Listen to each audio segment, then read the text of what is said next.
Pour remplir le sombre vide, j'ai créé le soleil qui éclaira la terre, chassant la noirceur et révélant la beauté de la création. Quelle fut la cause de tant de bienfaits? Mon fiat omnipotent. Mais ce fiat avait besoin du vide pour créer cette grande machine que constitue l'univers. Ma fille, vois-tu ce grand vide à partir duquel j'ai créé tant de choses? Pourtant le vide de l'âme est encore plus grand, alors que l'espace inoccupé de l'univers devait servir de demeure pour l'homme. Le vide de l'âme doit servir de demeure pour Dieu. Là, dans le vide de l'âme, je n'ai pas à prononcer mon fiat pendant seulement 6 jours, comme lorsque j'ai créé l'univers. Mais à chaque instant où l'âme met de côté sa volonté pour réaliser la mienne, comme mon fiat doit créer dans l'âme plus de choses que lors de la création de l'univers, il a besoin de plus d'espace. Sais-tu qui me donne la latitude de remplir ce grand vide de l'âme? C'est l'âme qui vit dans ma volonté. Mes fiats sont prononcés en elle de façon répétitive. Chacune de ces pensées est accompagnée du pouvoir de mon fiat. Ô combien d'étoiles embellissent les cieux de cette âme.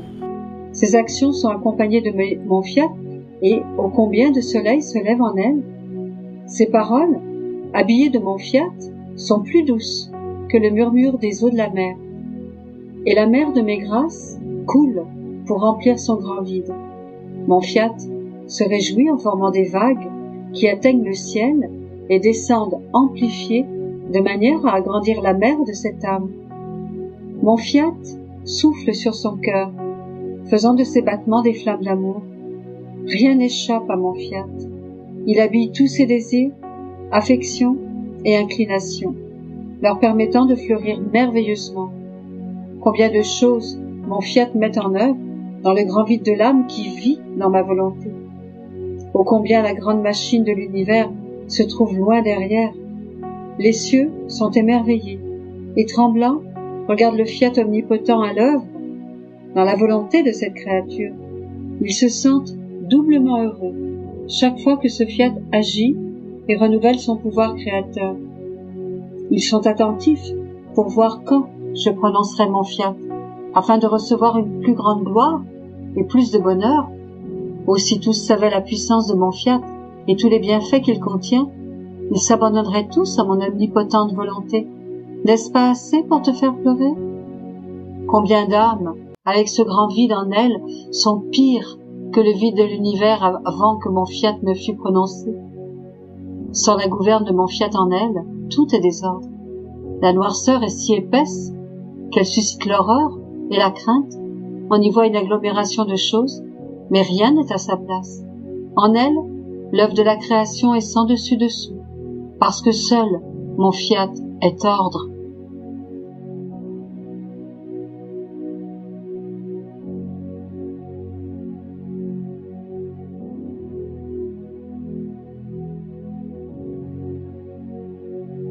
Si toutes m'appartenaient, pour les aimer et les reconnaître, je faisais cela lorsque mon doux Jésus me dit « Ma fille, celle qui vit dans notre divine volonté est en communication avec tout ce que nous avons créé, parce que ma volonté est en tout et appartient à toute chose.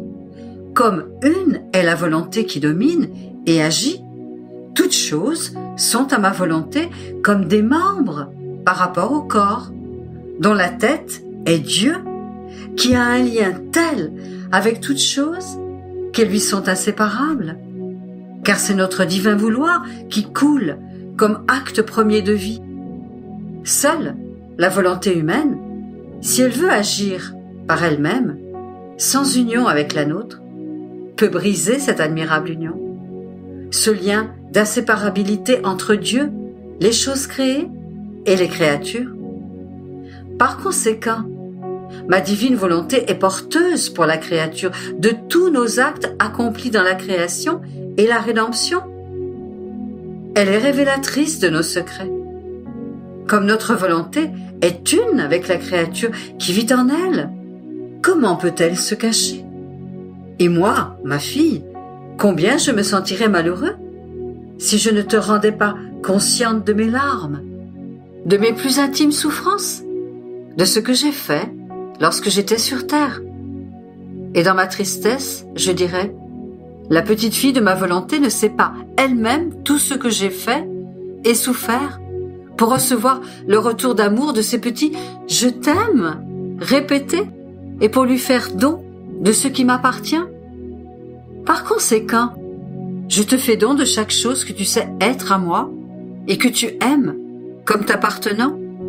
Et je dis avec joie, j'ai toujours quelque chose à donner à ma fille et elle a toujours quelque chose à recevoir.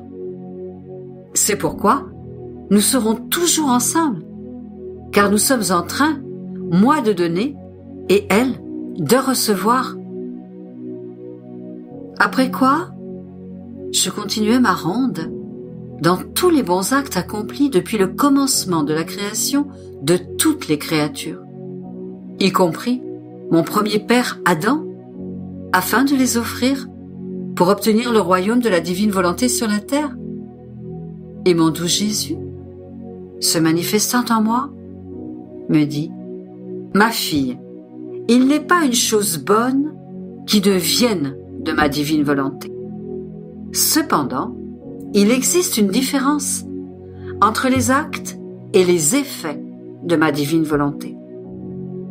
La création fut un acte de mon fiat, et ô combien de belles choses en sont sorties!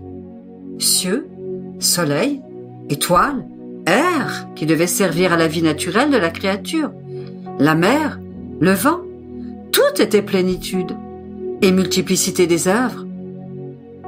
En fait, un seul acte de ma divine volonté est capable de tout combler et de tout accomplir. La création de l'homme a été un acte de mon fiat. Et que n'a-t-il pas mis dans la petite circonférence de l'homme? Intelligence, yeux, oui, bouche, parole, cœur et même notre ressemblance, par quoi nous l'avons fait porteur de son Créateur. Un autre acte de notre divine volonté fut la création de la Vierge Immaculée.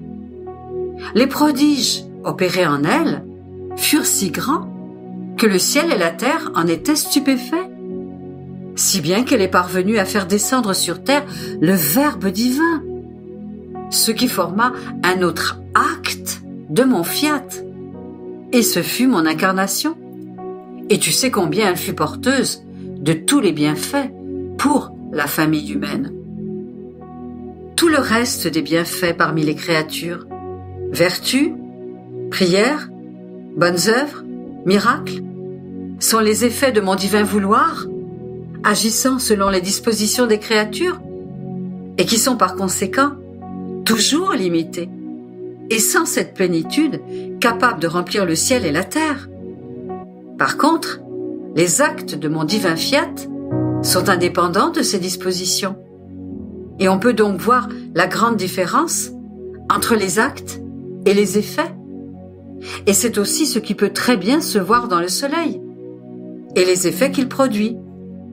Le soleil, en tant qu'acte, est toujours fixé dans sa plénitude de lumière, qui avec majesté remplit la terre, et il ne cesse jamais de donner sa lumière et sa chaleur, tandis que les effets du soleil, dont on peut dire qu'ils dépendent des dispositions de la terre, sont inconstants. On peut voir la terre tantôt couverte de fleurs multicolores, tantôt dénudée et sans beauté, comme si le soleil n'avait pas la vertu communicative de toujours communiquer ses admirables effets à la terre. Et l'on peut dire que c'est la faute de la terre. Le soleil ne manque de rien. Ce qu'il était hier, il est encore aujourd'hui, et il le sera demain.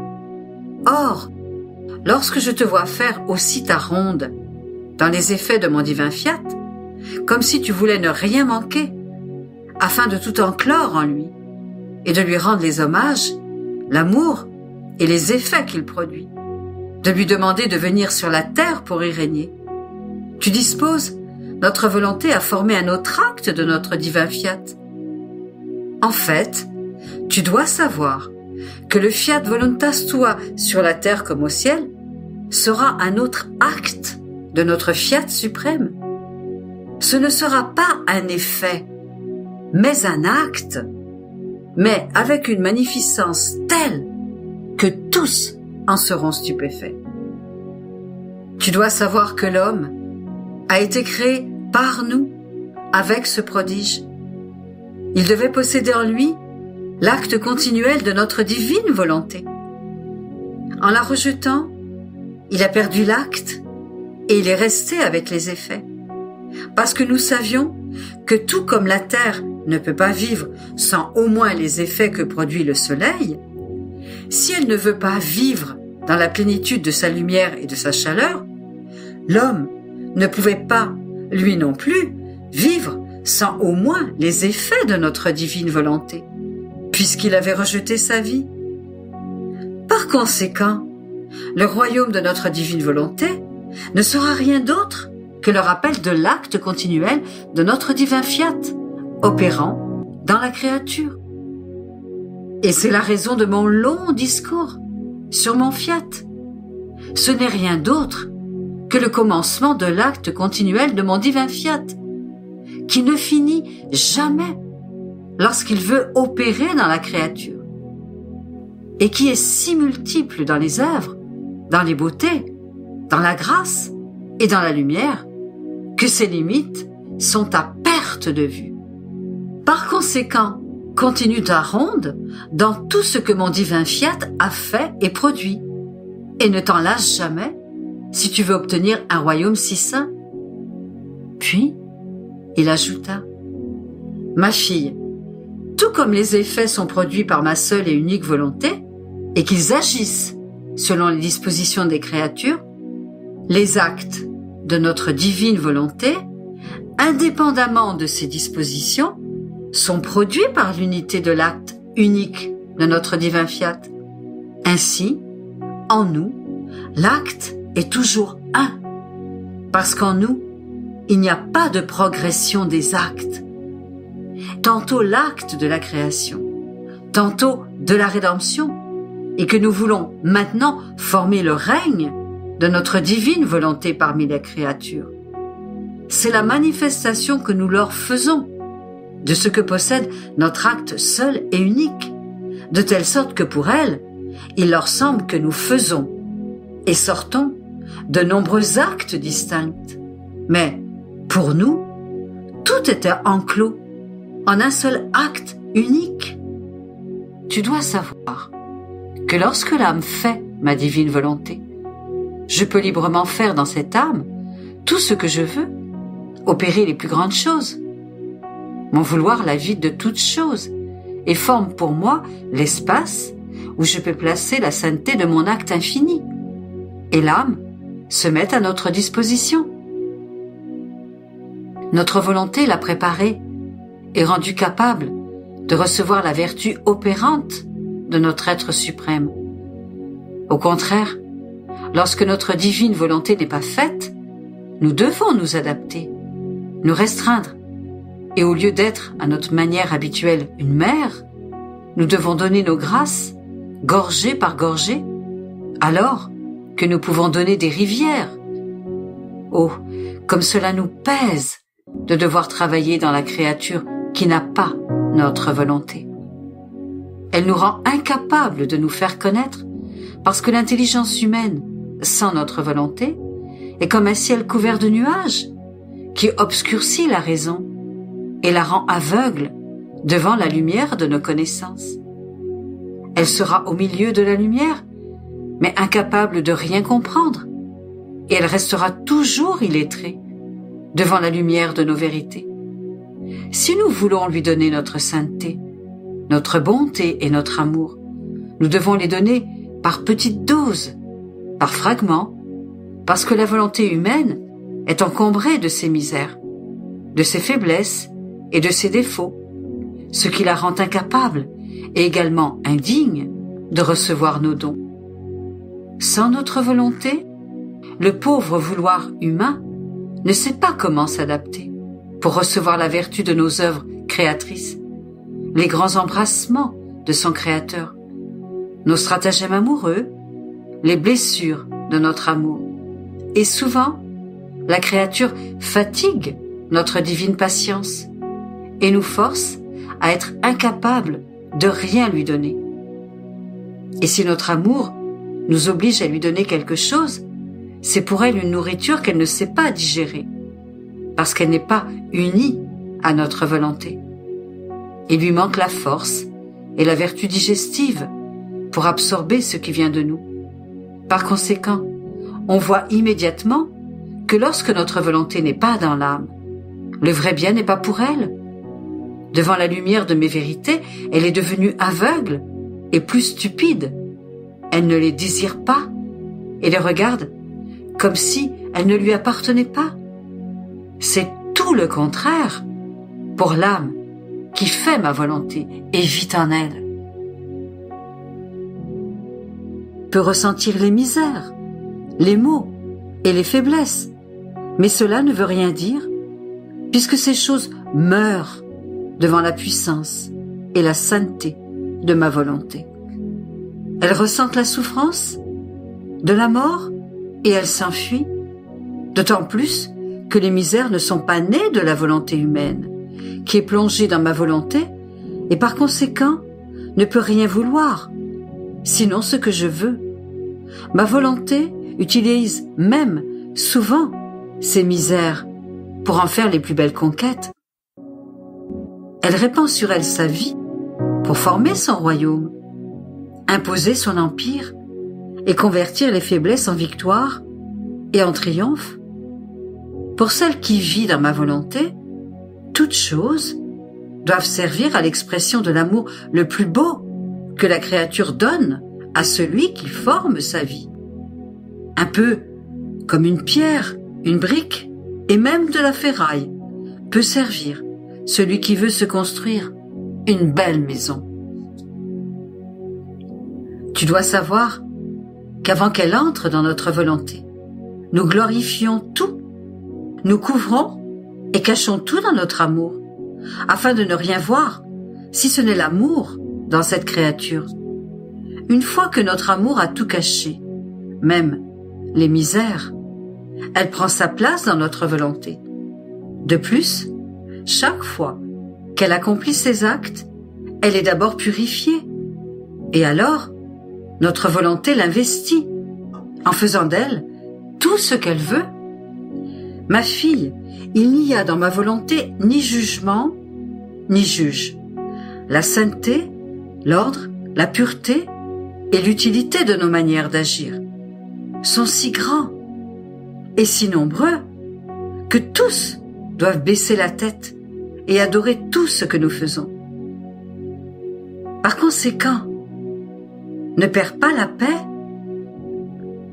ne pense pas aux misères et aux circonstances, laisse-les à la merci de ma volonté, afin que je puisse en faire les prodiges de son amour. Après quoi, il ajouta: Ma fille, tout ce que la créature fait dans ma divine volonté est premièrement formé au ciel, dans le jour éternel qui ne connaît pas la nuit. La cour céleste tout entière sait déjà qu'une créature de la terre a pris refuge dans la patrie céleste qui est déjà la sienne. Mais pourquoi faire? Pour entrer dans le centre du fiat et appeler sa puissance et sa vertu créatrice afin de lui donner l'occasion d'opérer dans son acte. Oh, avec quel amour elle est accueillie, non seulement par le divin vouloir, mais aussi par la très sainte Trinité. Ils la mettent en harmonie avec eux-mêmes. Ils embaument son acte et insufflent en lui leur puissance créatrice pour en faire de grandes merveilles et donner au ciel tout entier tant de joie et de bonheur que dans toutes les régions célestes résonnent des voix harmonieuses. Merci, merci, vous nous avez donné le grand honneur d'être les spectateurs de votre volonté, opérant dans l'acte de la créature. Le ciel est augmenté de joie et de bonheur nouveau, de sorte que tous en sont reconnaissants et l'appellent tous ensemble notre bienvenue. Cette créature plus que célestes, se sent aimée par Dieu, avec un double amour. Elle se sent inondée par des mers nouvelles de grâce. Tout comme elle s'élève vers le ciel pour apporter ses actes et laisser Dieu former en eux ses merveilles, elle redescend en devenant porteuse de tout ce que Dieu a opéré dans son acte. Elle inonde la terre et investit la création tout entière pour que tous puissent recevoir la gloire et la joie des merveilles que le divin Fiat a opérées dans l'acte de la créature. Il n'y a pas d'hommage, d'amour et de gloire plus grand que nous puissions lui donner, que de nous laisser faire tout ce que nous voulons dans ses actes. Nous pouvons faire les plus grandes merveilles sans que quiconque nous donne quoi que ce soit, et même sans que quelqu'un ne nous dise rien, comme nous l'avons fait dans la création. Personne ne nous a rien dit, mais pourtant, combien de merveilles n'avons-nous pas créées? Mais alors, il n'y avait personne.